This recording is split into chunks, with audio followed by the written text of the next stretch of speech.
Hey guys, what's up people? So I made a program that can draw in the air.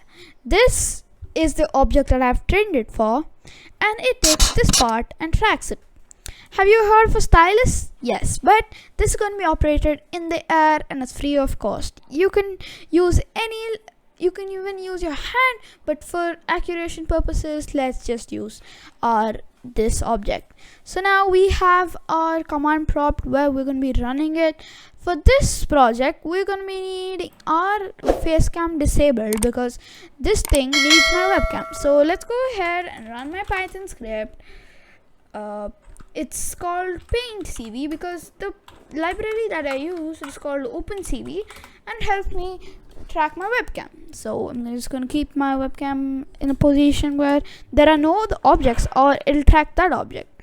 So as soon as I put this in, as you can see, it's tracking it. So I'll just have to move it a little bit far. So I cleared it all. Now let's choose blue and then we can draw. And as you can see, it's tracking it and it's giving it in a colorful way. So after I point it at the camera for accuracy, so if I point it off the camera, it just goes bonkers because it is thinking the object is something else. And as you can see in the mask point of the view, you can see that it's coming only in black and white. That's because this library goes in black and white. This drawing in the air is pretty hard for it to encode. So therefore, I have told it to actually make it colorful.